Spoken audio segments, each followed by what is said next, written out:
آگے اللہ فرماتے ہیں الذی بارکنا حولہ، اس مسجد اقصی جس کے ارد گرد ہم نے برکتیں رکھی ہیں۔ ارد گرد چونکہ سرزمین شام ہے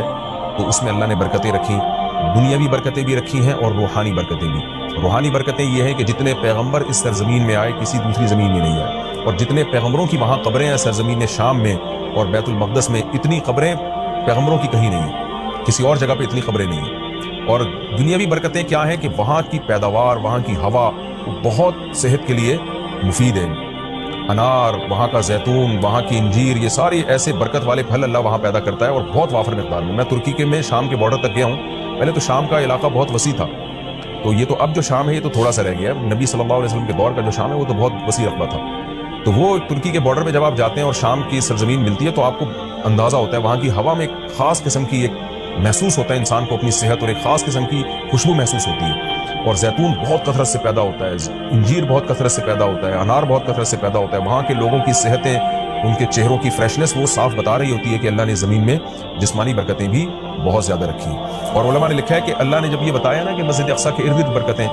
تو اس سے خود بخود یہ ثابت ہوتا ہے کہ جس مسجد کے مبارک ہونے کی وجہ سے اس کے ارد گرد اتنی برکتیں ہیں تو خود اس مسجد میں کتنی برکتیں ہوں گی، تو وہ مسجد بہت زیادہ برکت والی ہے۔ کبھی حدیث میں آتا ہے کہ جو مسجد حرام میں نماز پڑھتا ہے اسے 1,00,000 نمازوں کا ثواب ملتا ہے، اور جو مسجد اقصی اور مسجد نبوی میں نماز پڑھتا ہے اسے 1,000، اور بعض روایات میں آتا ہے مسجد اقصی میں 50۔ ذاتی طور پر اللہ ہمیں بھی اس مقدس سرزمین کی زیارت کی توفیق نصیب فرمائے اور ہمارے لیے آسان فرمائے۔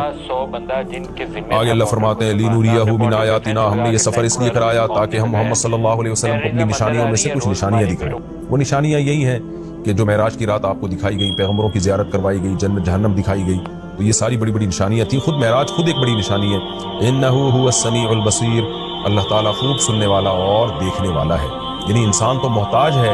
کہ جب تک اسے سنایا نہ جائے وہ سن نہیں سکتا، دکھایا نہ جائے وہ دیکھ نہیں سکتا۔ تو پیغمبر صلی اللہ علیہ وسلم بھی خود سے نشانیاں نہیں دیکھ سکتے، اللہ نے دکھائی، اللہ نے سنائی، لیکن اللہ وہ ذات ہے جو سمیع بھی ہے اور بصیر بھی، اسے وہ ہر وقت ہر چیز کو دیکھ بھی رہا ہے اور ہر وقت ہر چیز کو سن بھی رہا ہے۔ آگے اللہ تعالیٰ ارشاد فرماتے ہیں وَآتَيْنَا مُوسَى الْكِتَابَ، یہ پیغمبروں کا سلسلہ نیا نہیں ہے، پرانا ہے۔ ہم نے محمد صلی اللہ علیہ وسلم کو جیسے کتاب دی ہے اور محمد صلی اللہ علیہ وسلم کو نشانیاں دکھا رہے ہیں، تو آپ سے پہلے موسیٰ علیہ السلام کو بھی ہم کتاب دے چکے ہیں۔ اور بیت المقدس کا تذکرہ ہے نا، تو یہودی بیت المقدس پہ ہمیشہ سے دعویٰ کرتے رہے کہ بیت المقدس تو ہمارا ہے اور اس میں تو ہمارے پیغمبر مدفون ہیں، تو اس کا بھی اللہ جواب دے رہے ہیں کہ ہم نے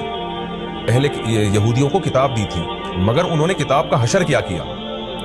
تو آگے پورے رکوع میں اسی کی تفصیل ہے کہ کس طرح انہوں نے خدا کی نافرمانی کی ہے، جس کے نتیجے میں اللہ نے ان سے یہ خلافت چھینی ہے اور بیت المقدس ان سے چھینا گیا ہے، اسی کا تذکرہ ہے۔ وَآتَيْنَا مُوسَى الْكِتَابَ، ہم نے موسیٰ کو کتاب دی، وَجَعَلْنَاهُ هُدًى، اور ہم نے ہدایت بنایا تھا اس کتاب کو، لِبَنِي إِسْرَائِيل، بنی اسرائیل کے لیے،